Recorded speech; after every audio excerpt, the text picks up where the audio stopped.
Welcome in, everybody, to Fantasy Pros. This is the Fantasy Football Podcast. It is me, Joey P, Joe Pisapia, and it's Monday. You know what that means. It's time to hit the waiver wire. Week 1 is just about in the books, but it's time to look ahead to Week 2, the pieces that we're going to need to help us continue to be competitive in all of our fantasy leagues and to help us get the right names in the right places on the right teams. Of course, Pat Fitzmaurice, who, by the way, on the way to the show today, there was a little legal problem. He was arrested shortly. He was released. There was a cheese curd controversy. I can't get into it. I'm not legally allowed to. Maybe at the end of the show, we'll find out more information from his agent. And of course, D-Bro, Derek Brown, the King of Bros, who just celebrated a birthday. D-Bro, what a wonderful birthday present. Happy birthday to you. You got football back yesterday. It was very nice, and I don't know whether to be extremely happy or saddened by the Saints just handing it to the Panthers, because that means today I wake up and Dennis Allen's job is a little more secure, but I saw the Saints just blow out the Panthers, so I'm a very tormented individual this morning, Joe. Now, Pat, on the way to the show today, obviously, a little tumultuousness. You got pulled over in your Prius. You were going 37 and a 35, and in Wisconsin, we know that is a big no-no. You can't do that kind of stuff. So let's talk about it. I know you can't say too much, but are legal proceedings going forward here? And are you able to stay for the entire show without incident? I think I am, Joe. A couple of corrections. First of all, it's a stylish minivan, not a Prius. Okay. And number two... That is known as the Fitzmobile, actually, too. Yes. And number two, being in Illinois here as a Wisconsin native, I get profiled all the time. Until I finally changed to Illinois plates. Before I was getting pulled over all the time for no good reason. Oh, God. Just like Midwestern. There you go. All right, let's get after it, everybody. And let's kick things off before we get to the waiver wire ad of the week. Some controversy around that, too. I want to give out something for free because we told you yesterday the Trophy Smack Large Fantasy Football Wall Smack giveaway was going on, and we have given it away. The winner of the Trophy Smack Large Fantasy Football Wall Smack is David Hathaway. Congrats, David Hathaway. Hit us up at mailbag@fantasypros.com with your mailing address, proof of your subscription to the Fantasy Pros YouTube channel, and we'll get that shipped out to you right away. Again, that's David Hathaway. Congrats, you're the big winner. Hit us up, David Hathaway. And that means a new Trophy Smack giveaway is going on. The Trophy Smack 36-inch custom fantasy football trophy is back, folks. This is a glorious one. You're going to want this one for sure. Again, how do you get this amazing piece from Trophy Smack? Our good pals over there, Trophy Smack, have the best in rings and trophies and all kinds of fun stuff for your fantasy football life. This towering trophy can be yours. All you have to do, again, is subscribe to the channel and, of course, drop your comments below and ring that bell till it goes ding for a notification so you know if you are the big winner. All right, ladies and gentlemen, let's get to the waiver wire pick up of the week. And I won because I put the show sheet together. It's Isaiah Likely, everybody. That's right. There's some controversy behind the scenes. More on that in a second. But Likely is just rostered in 30% of leagues. And Likely had himself a day on national television in the first week against the Kansas City Chiefs. 12 targets, 9 receptions, 111 receiving yards, and a touchdown. Now, a lot of people overreacting to this. Obviously, the Mark Andrews situation can be looked at in a few ways. Pat, I'm going to start with you on this one because Andrews had that car accident. He hadn't been practicing it a long time. We shouldn't have expected too much out of him. He also sometimes has struggled against the Chiefs a little bit. So Likely, last year, whenever he was given an opportunity, played very well. And this year looks like possibly, despite the fact that Andrews eventually will ramp up into Andrews, hopefully, that Likely is going to have a role in this passing game. Your thoughts on Isaiah Likely's performance and how people should approach him on the waiver wire this week? So first of all, let's start with a quick word about Mark Andrews. I don't think people should be pressing the panic button. He did run more routes than Isaiah Likely. He ran more than 3/4 of his routes, or took more than 3/4 of his snaps, either from the outside or the slot. So he actually had the sort of tight end usage like we covet as fantasy managers. It just didn't work out as far as the targets. And there were times when the Chiefs were bracketing him and really giving him heavy defensive attention. So there will be better days for Mark Andrews. But Isaiah Likely had always been sort of the handcuffed tight end. He had not given us standalone value. He was basically worthless if Mark Andrews was playing. But he appears to have scaled the target totem pole for the Ravens and has now got some standalone value, I think. He is sort of maybe shoving aside, well, probably for sure, Nelson Aguilar, maybe Rashad Bateman too, and becoming the third target on this team behind Andrews and Flowers. He was obviously number one in week one, but I think we're going to get standalone value, which is might be handy to some people this week because Jake Ferguson looks like he's going to miss some extended time. David Njoku got dinged up. Not sure about his week 2 status. So there are going to be people out there hunting for tight ends, and Isaiah likely has to be at the top of their list. You stole the thunder of my next question to Debro, which was, Derek, look, we had some injuries already at tight end and also some performances that maybe were a little underwhelming. I mean, put it kindly there a little bit. Dalton Kincaid, where are you? I'm still looking for you. But can you look at Isaiah Likely, again, 30% rostered? I understand people want to be aggressive on it, especially in those situations. But to Pat's point, I agree. People overreacting to Andrews does not feel right. So where's the likely value in your mind in terms of approach on your fab budget this week?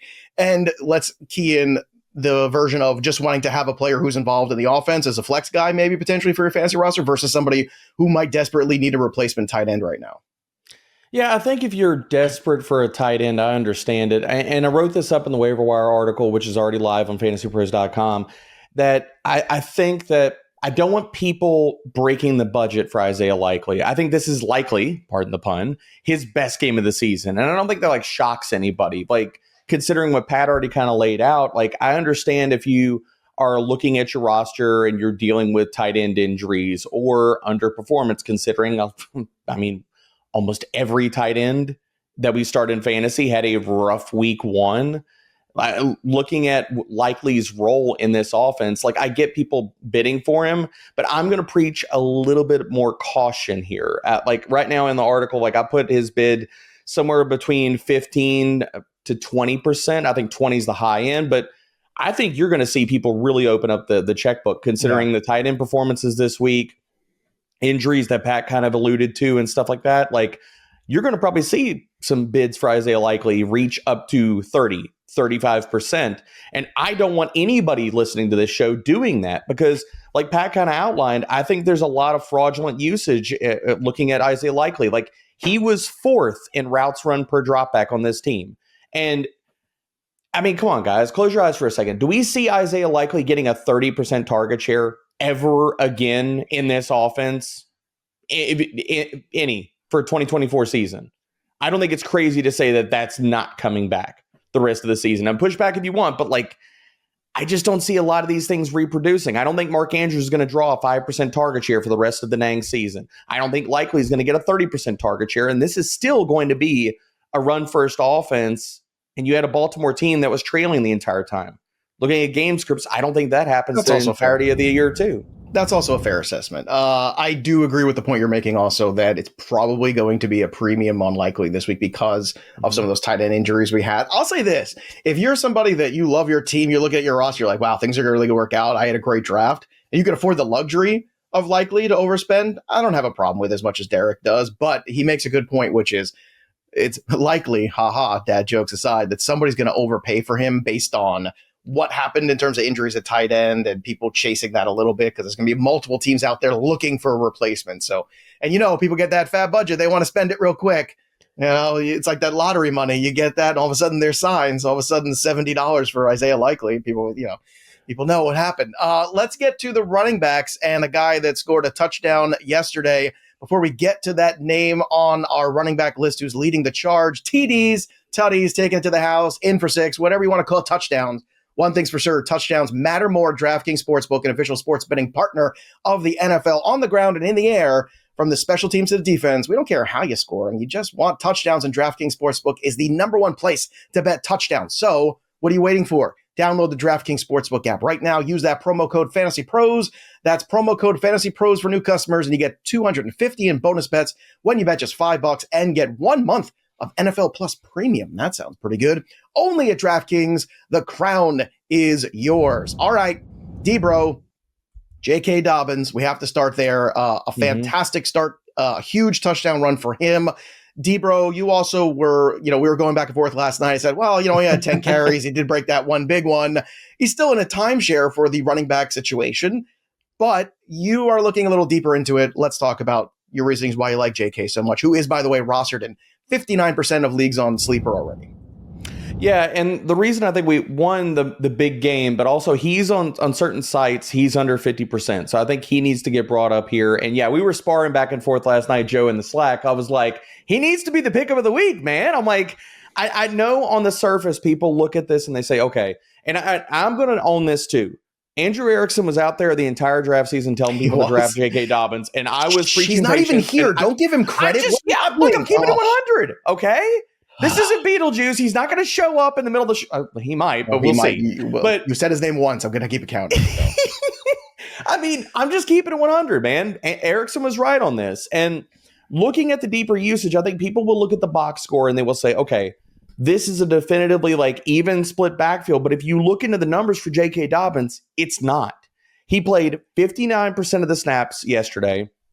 Yes, he had 10 carries. Yes, I know he had a long run. You take the long run even out of that, he still had 9 carries for 74 yards.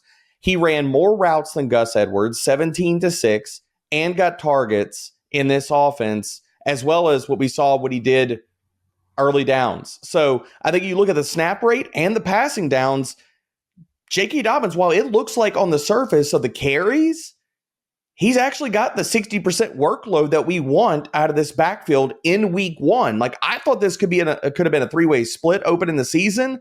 That didn't happen. Kamani Vidal was inactive in week 1. So not only did the Chargers show their hand and say, okay, this is just a 2-way split between these guys, low key under the surface, that's not even the case. This is J.K. Dobbins' maybe workhorse season. Maybe, and maybe we'll ramp up and continue to get better. My counter argument of why not making him the waiver wire pickup of the week is because you already rostered in almost 60% of leagues. So we want to make sure we're catering to the masses out here too. But for those 40% of leagues where he's still available, 100% agreed. He probably is priority number 1 because he could be the most useful to you. And we all know that running backs are that churn and burn kind of position. So Pat, do you see the J.K. Dobbins ramp up over the month of September being something that you should be heavily investing in with your free agent budget? I think 30 to 40% might be warranted if you are hurting a running back. It is. It is, Joe. But we know that there are a limited number of these running backs who pop up and look like they are going to give you extreme value. Sometimes injuries will put backups into the limelight. But this is sort of Dobbins getting this role on the merits coming out of training camp from the get-go, in a team that we know is going to be ultra run heavy with Greg Roman calling the plays and Jim Harbaugh as the boss man. And like Dobbins was actually a pretty good pass catcher at Ohio State too. He had more than at least 22 catches in all 3 of his college seasons. So there is the potential for a lot of value here. And I think anyone who's hurting at running back is going to find that appealing. And I think you can justify a pretty zesty bid for him. Okay, let's get to another running back on our list here. I want to start with Green Bay Packers because I don't want to talk too much about it, Pat, because I don't want to upset you this early in the morning. But Jordan Love did get hurt, so we're going to pivot to Malik Willis already. It's funny. I said to my cousin watching the games yesterday, I said, she asked me, where's Tannehill right now? I was like, I don't think he's anywhere. And sure enough, like an hour later, there was a report. Apparently, the Green Bay Packers are talking to Tannehill. No matter who's playing quarterback for the next month, they're going to be running the football more. Emanuel Wilson had some moments in that game. Marshawn Lloyd, another guy, too, who's rostered more. Wilson is just rostered in 5% of leagues. Would you be chasing him because you got to figure the pivot for this offense has got to be much more run-based no matter who's under center going forward? Not chasing, but he could be a good short-term Band-Aid for whatever it is, 2 to 4 weeks, as long as they expect Jordan Love to be out. Because you're right, Joe, they are going to run the ball a lot. They have to hide Malik Willis if he's starting games. And they would probably have to hide Ryan Tannehill a little bit too, because he's coming in off the street and doesn't know the offense. So I would expect run heaviness. The only thing is I don't know if we're going to get long-term value out of Emanuel Wilson, because at some point, like, he might pass the torch to Marshawn Lloyd as the primary backup to Josh Jacobs. So it's funny because I saw him being one of the most dropped guys or wanting to be, trending downward. And I think that's a mistake. Do you? Would you be holding your Marshawn Lloyd shares? Yes. Yes, absolutely. Okay. All right. Debro, I know you're holding all of those shares. Of course. Debro, if you have anything to add on Wilson, you can, but I think Fitzy kind of summed it up. But I want to talk to you about Tank Bigsby. Rostered in 11% of leagues. You've been waiting a long time for a Tank Bigsby moment. I feel like you had a little bit of one. What do you think? Ooh, dude, he looked so good in week 1. Like, and I'm not. I don't want to be too hyperbolic, but he looked really good. Like, dude was running mean. I think it's very telling that he ended up with the same number of carries as Travis Etienne. Now, there was a big discrepancy as far as pass game usage, only 4 routes versus Etienne 17, 0 targets. So, again, this is just still what I consider Tank Bigsby to be a premium handcuff. But looking at what he did week 1, this is what we wanted last year for Tank Bigsby. I mean, just whatever volume you get, look really dang good when you get it. And Jacksonville kept going back to him. I think that he can help with the heavy lifting on the early downs. So while I don't see a ton of week-to-week standalone value depending on the game script for Tank Bigsby, but I mean, if you're telling me he gets 6 to 8 touches, maybe falls in the end zone, like deep league flex viable, and he's one of the top handcuffs, yeah, I think he's worth bidding on, man. I mean, looking at it, I'm probably not throwing more than, say, 5, maybe 6% at him, considering, just the other running backs that are out there on the wire. And we have a few guys with similar profiles. But I will not shy away. Tank looked really good in week 1. All right, 2 more guys I want to throw out there. Bucky Irving of the Bucks, and we have a 25% roster, and Jaleel McLaughlin of the Denver Broncos at 38% rostered. Again, these numbers are over on Sleeper, but they're similar across other platforms as well. Fitzy, Irving, McLaughlin, any love for either of these 2 guys this week in terms of bidding or in terms of putting them on your waiver wire claims? That Denver Bronco offense, it's struggled a little bit with the turnovers with Bo Nix to maybe some people's surprise, maybe not mine or yours. Fitz, Bucky Irving or Jaleel McLaughlin, which one has more appeal to you? Jaleel McLaughlin. And the final numbers from week 1 were not too inspiring, but he did have 15 touches. He had 5 catches that somehow went for only 1 yard. I think Bo Nix is going to have to start at least throwing an occasional pass downfield to get those linebackers to back off a little bit because they were swarming McLaughlin as soon as he caught the ball. But that's going to happen a lot. Bo Nix is Mr. Checkdown. I wouldn't be surprised if McLaughlin had 50, 60, maybe even north of that as far as receptions this year. That's a really good point. And he did play behind Javonte Williams, and I think he is going to be the 1B to Javonte's 1A, but there's value in that. I mean, Sean Payton's offenses are always very RB-centric. There's usually more than one fantasy-relevant running back in a Sean Payton offense, and Sean Payton's running backs catch a ton of passes. Denver led the league in running back targets last year with 153. I think they're going to top 153 this year with Bo Nix at quarterback. That's a really, really good take there, Fitz, on that situation too. You can definitely see them wanting to reel Bo Nix in. My favorite, or one of my favorite moments of Sunday was listening to the announcers at one point when Bo Nix threw that ball into triple coverage, and when he let go of it, the color announcer said, "Oh no!" Right as soon as he let go of it. That was my favorite. I had to rewind and watch it 3 times. It made me laugh so hard. Bucky Irving or Jaleel McLaughlin? Dare I ask you, Derek Brown? I assume your team McLaughlin as always. Yeah, it's McLaughlin, and I think if anybody would have, if anybody would have told you Jaleel McLaughlin walks out of week 1 with 15 touches, we would all be extremely happy and ecstatic. It just, like Pat laid out, Denver couldn't move the ball at all. There was literally no room for the running backs to operate, whether it was in the passing game, whether it was the run game, and the sneaky thing about Jaleel's usage that I want to point out here, and shout out to Nathan Janke over at PFF. Dude, Jaleel actually out-snapped Javonte on early downs. So it's not just that he out-carried him in week 1. It's that we saw him get more early down run than I think most people were expecting. So it's not just he was a pass game only type of option. You're telling me he got that and 5 targets in week 1, regardless of the stat lines? Yeah, I mean, people need to be picking up Jaleel because he's going to offer that type of standalone value where I like Bucky Irving, but can we say in every single week they're going to blow out a team like they did the Commanders, or that we think that Bucky Irving, because he only played 32% of the snaps. And while he did get 11 touches and did a lot with it with 76 total yards, like he's still better viewed as a high-end handcuff that I don't see that much standalone value in competitive game scripts weekly. All right, we got to make some room for these new running backs, so sometimes we have to drop them old ones. Khalil Herbert, Blake Corum, 2 guys that are hitting the waiver wire on a lot of teams. People are already kind of cutting bait. Are you okay with those guys getting cut to make room for some of these guys, Debro? Yep. Okay. Cut both of them. I mean, Corum didn't even play an offensive snap in that game. So as much as everybody was worried about it, and I tweeted this out, I was like, the punt returner for the Rams looks like he's getting a lot of work. Well, he was also the punt returner for the Rams last year, was he not? Like, I don't understand why that was earth-shattering news. I'm like, everyone's like, oh, see, look, he's never going to do anything. And to which I was like, did he not do that last year? The Corum Hive is going to have to eat a little bit of crow after week one. Point, just say that. Look, we all know, as you love to say, the range of outcomes. Like, eventually, something might happen to Kyron Williams and Corum becomes very useful. But Fitz, in the interim, you've got to make, like, if J.K. Dobbins is out there, you've got the number one waiver priority. You make that move, don't you, Fitz?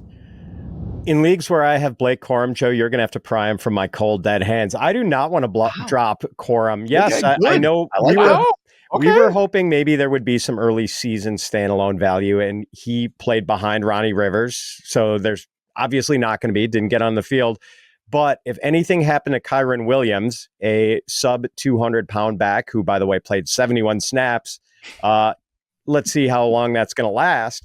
Like, I want Corum for sure. Like, he is still, I think, maybe the most valuable handcuff running back in the NFL. We know what running backs do in Sean McVay offenses. Like, that is valuable. And there's no way, like, if anything happened to Kyron Williams, that Ronnie Rivers would be getting the Kyron Williams workload. That would not happen. Like, Blake Corum is better than Ronnie Rivers.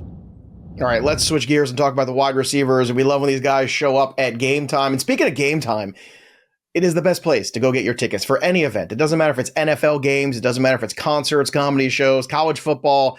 Game Time has you covered. They are by far the easiest app to go through. You can see your seats. You can get all the great deals last minute. I've been trying to get some other concert deals. I'm going to 3 more concerts in this month. 2 of them thanks to the Game Time app. So make sure you are using it as well. If you haven't already, download the Game Time app. Take the guesswork out of buying tickets. You're going to find the lowest prices guaranteed. You're going to know where you're sitting and forget all those extra nonsense fees. That's the worst part about concert tickets and events is those extra fees, and Game Time app takes care of that. So download the app today, create an account, and when you do, make sure you use the promo code FantasyPros, and you get $20 off your first order. Again, terms and conditions apply. Create an account, redeem that. FantasyPros, FantasyPros, in case you can't spell Fantasy Pros, for $20 off. Download the Game Time app today. What time is it? It's game time. All right, let's talk about wide receivers. That's what time it is. Brandin Cooks, 40% rostered. He is on this list today. Let's start there. Fitzy, any love for Brandin Cooks, adding him this week at a wide receiver spot after a big Cowboys win, which if you watched the BP show last week in the early line look ahead, I told you that line was wrong. It was inverted. It should have been the Cowboys favored on the road, and sure enough, the Cowboys handled their business. But Cooks, is he going to handle business in fantasy, Fitz? I think he will, Joe. I mean, last year he got off to kind of a slow start in Dallas, but from week 10 on, he was the wide receiver 13 in half-point PPR fantasy scoring. And now Jake Ferguson is going to miss time. So Cooks becomes ever more important in the Dallas offense. I think he's going to be busy, and I think he's immediately playable. You don't always get that with wide receivers on the waiver wire. He is someone you can feel confident plugging into your lineup. I think Brandin Cooks is the top wide receiver ad this week. Okay, the top one. Do you agree with that statement, D-Bro? Is he the top wide receiver ad? Or is it somebody like Demarcus Robinson of the Rams with this Puka Nacua injury? We're waiting to hear more about that today. I'm sorry we don't have news, but again, you can follow us on our social media platforms. We always keep you up to date in terms of the injuries. Deepak over here does some great work. I think he broke it down last night on the show too. So if you missed it, you can go back and listen to the recap show and check out his take on Puka Nacua. But actually, no, probably not, because it was on there's the night game. So they probably recorded that before. But we'll get you that news whenever it comes out. And he always breaks it down for us here. D-Bro, what do you think? Demarcus Robinson, or is it Dortch, or is it Cooks?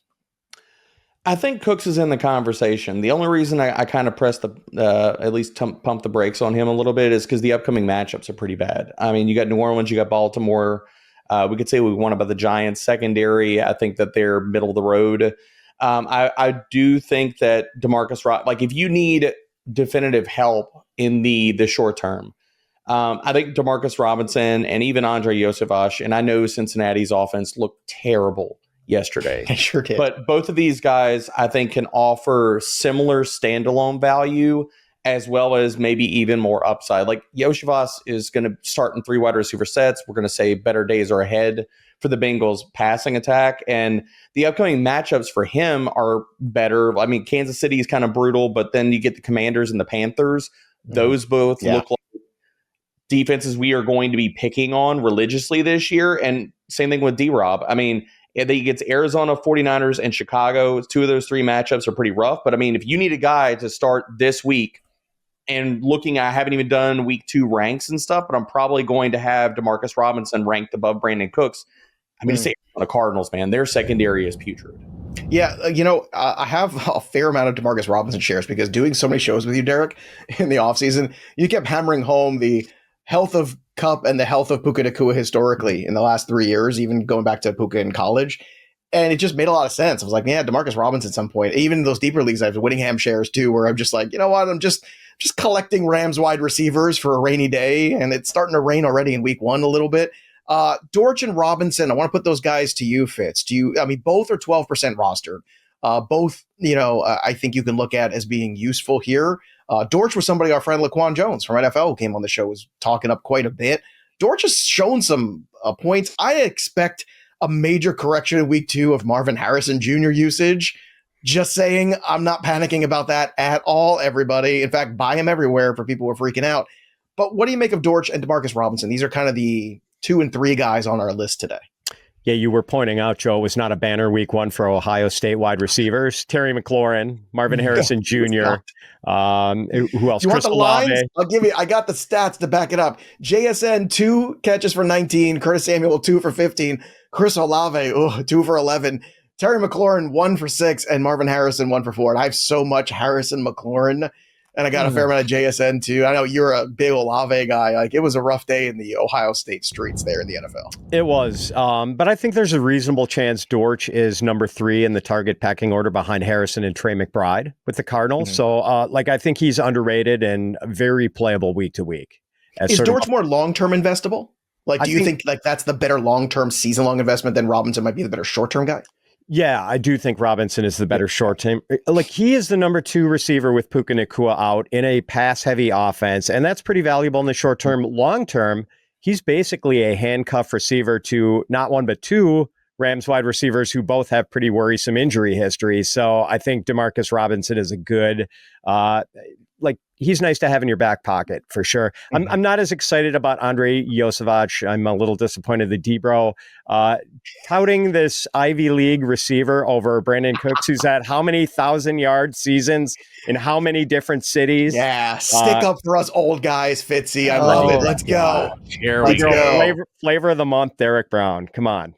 Oh man! I love it. God, I miss this. I missed Monday morning. I'm sorry. I like youth and upside over. I'm not going to say old. Hey, my daddy used to say youth and skill is no match for old age and treachery. There you go. That's a good line. All right, Alec Pierce. Ooh, baby. Look, he's 2% rostered. I get it. I understand. But we all know after that incredible play, people are going to be chasing that. It was an unbelievable throw from Anthony Richardson. No. Safety is truly safe in the NFL when Anthony Richardson is playing, because if you look at what Pierce can do, what Mitchell could do, and when Downs comes back going downfield too, Richardson's able to just throw balls just 60 yards in the air. And it's incredible to watch. So Fitz, what do you do here? Because you feel like people are probably going to chase Pierce. Is that the wrong thing? So should they be chasing Downs because of what Pierce did yesterday? How do you make sense of this? Alec Pierce is a nice commodity to have in best ball leagues, but I would not want to start him in a managed league and try to figure out if he is going to, have one of these big days. There will be a couple this season, but I also think there are going to be a lot of days where he is just a complete non-factor. Josh Downs coming back is going to threaten his target count. And I do kind of expect Adonai Mitchell at some point to pass Alec Pierce in the pecking order in Indianapolis. I mean, 2nd round pick with an exotic combination of size and speed. AD Mitchell, I think, is more attractive to me long-term than Alec Pierce. I like that. An exotic combination of size and speed. God, you're a wordsmith, Fitzy. I mean, seriously. I mean, you're serious. I mean, what a beautiful way to put it. So for people who are dropping AD Mitchell, because I see people dropping him, they should not be doing so. I just want to be clear about that. I know sometimes benches are short and you have to do what you have to do, but I would try to hold on as long as possible. Okay. One more guy to talk about adding before more guys to drop. Wan'Dale Robinson, 19% rostered for the New York Football Giants. Not a good day for Daniel Jones, but a good day for my wallet, D-Bro, because I bet the over on interceptions for Daniel Jones at 0.5.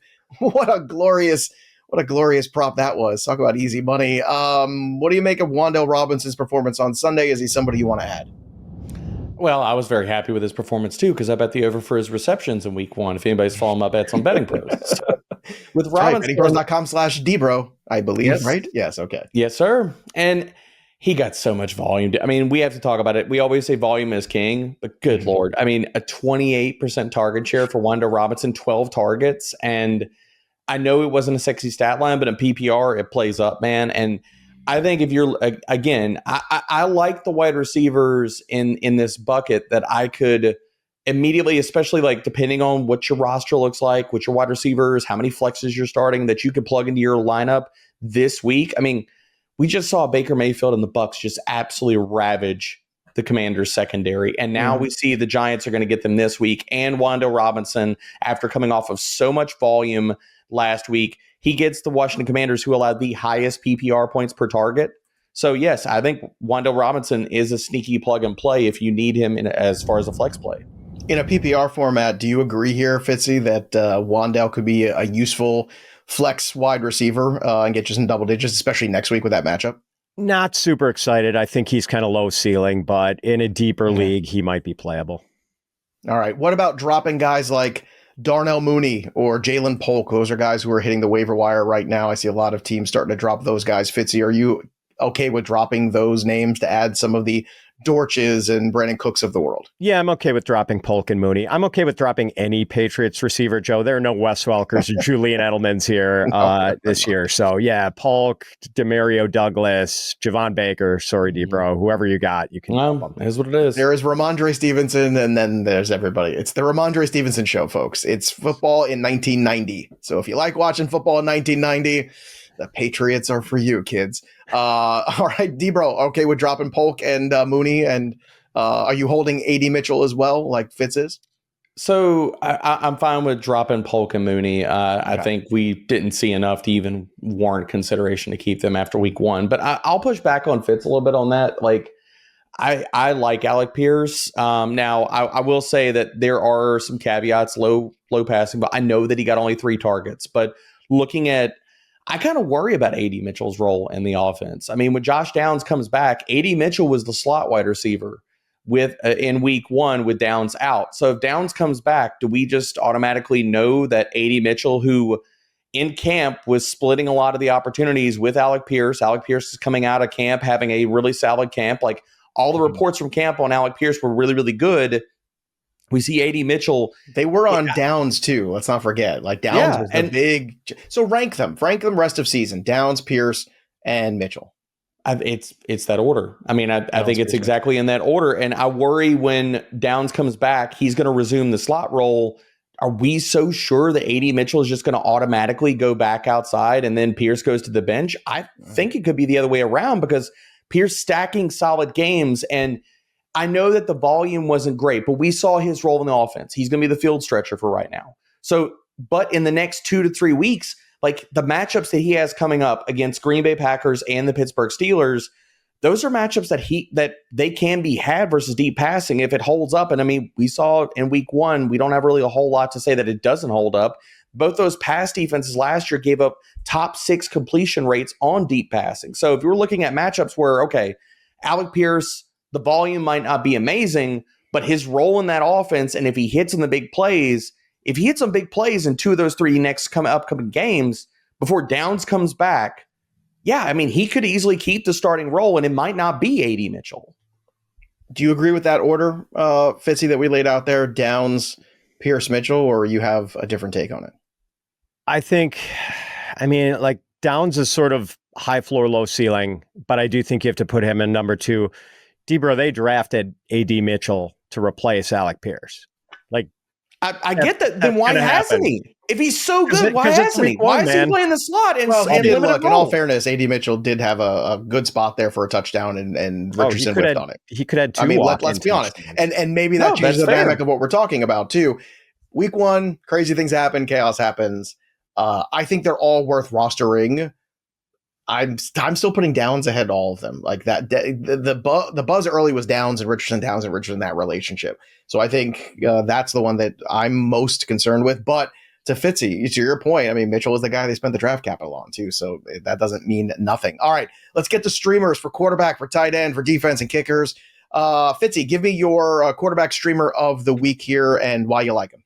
Not a great week for streaming quarterbacks, Joe, as far as obviously great matchups for widely unrostered quarterbacks. But I'll take Geno Smith against the Patriots in New England. Solid week one for Geno, 18 to 25, 171 yards, 1 touchdown, 1 interception, 4 for 31, and a touchdown rushing, which was kind of nice run. Yeah, nice run. Just a solid streaming option next week.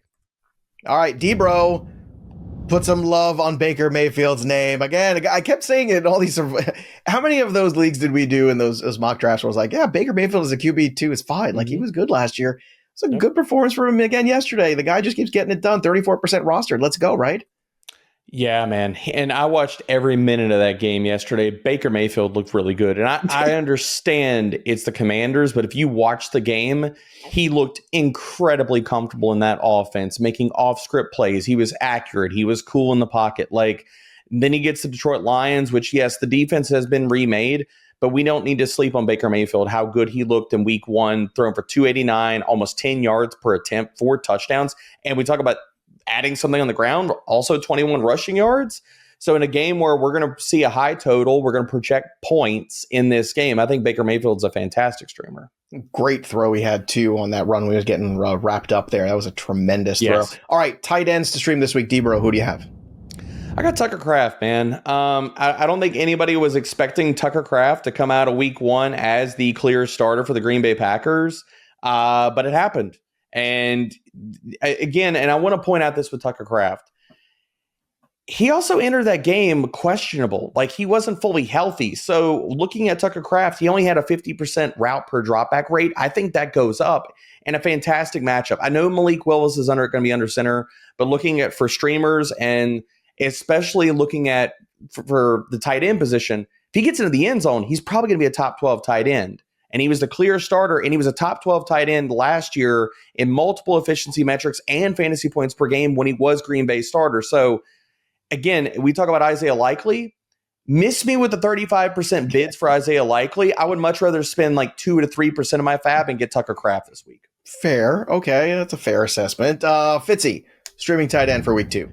And I mean, Kraft is the Packers' top tight end ahead of Luke Musgrave now, but I don't want to start any Packers pass catcher in the next few weeks until Jordan Love comes back. So give me Colby Parkinson for the Rams, who I think might play an enhanced role with Puka out. That's a good one, too. Fitzy, let's go to the streaming defense of the week. Who do you have? Oh, it's the Chargers, Joe. Only 11% rostered over at Yahoo, and they get the Panthers, who had 193 total yards of offense against the Saints, committed 3 turnovers, and yielded 4 sacks. The Chargers are going to be a top 5 defense this week.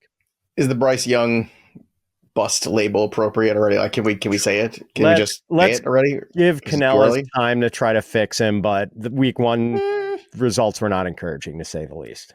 I'll say this: Carolina needs to draft a quarterback in this upcoming draft. Well, luckily they're going to be up high in the draft to be able to do that. Quinn Ewers, get ready. You're moving to Carolina, or wherever you think it might be.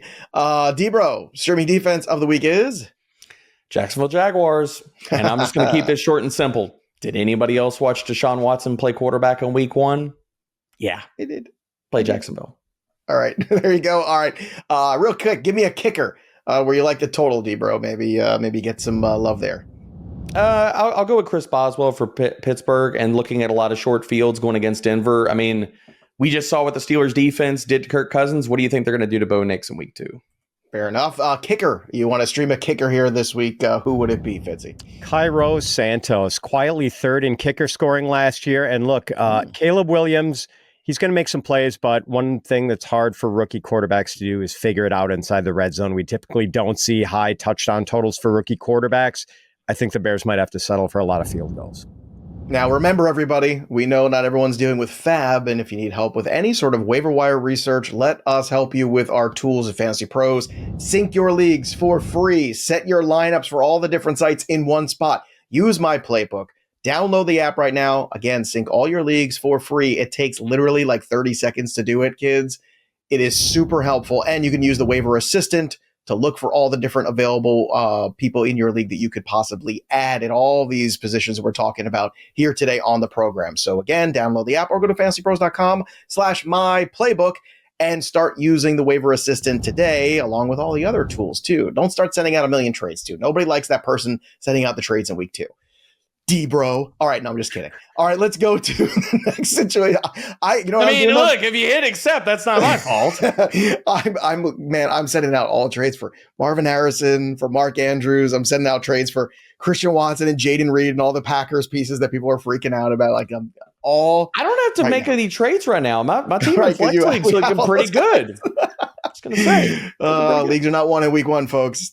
These week 1 teams that blow up often fail in October or November. All right, let's get to the waiver wire order. For those of you playing old school style, give me your priorities. Fitz, we'll start with you here. Give me 1 through 5, the top 5 waiver wire ads of the week for week 2 in the NFL. J.K. Dobbins is the big spend. Isaiah Likely, number 2. I'll go with Jaleel McLaughlin, number 3, Joe. And at number 4, Brandin Cooks, my favorite wide receiver this week. And I was going to go with Tank Bigsby. I'm going to change that. I want Demarcus Robinson as my number 5. I love that. You take a shot at Debro at the same time. Not only does Debro not have Cooks on his list at all, but you kind of one more time took one of his guys. I like that. I like where your head's at there, Fitzy. All right, Debro, give us your top 5 for week 2 for the waiver wire. How are you listing your priorities? Yeah, J.K. Dobbins is number 1 for me. Jaleel McLaughlin is number 2. Isaiah Likely, number 3. Yoshivas is number 4. And I'm going to sneak in Wan'Dale Robinson here at number 5. I just can't ignore the target volume in the matchup this week. Yeah, what happened last year in week 1 besides Puka Nacua that was important? I'm trying to remember. I don't feel like much. Week 1 is a crazy time, kids. Don't freak out.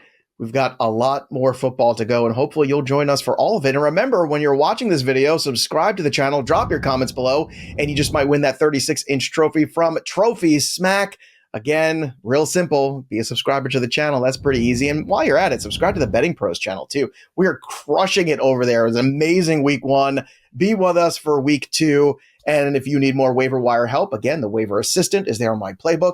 And all the waiver wire content you could possibly handle in your brain is at fantasypros.com. We have the waiver wire rankings out already. We've got the piece that Fitzy and Debro and the team have been working on all night long, and it's ready for you Monday morning, fresh and clean. That'll do it for us, but the story of the game goes on. For Derek Brown and Pat Fitzmaurice, I'm Joey P. We'll see you next time, kids. Happy hunting.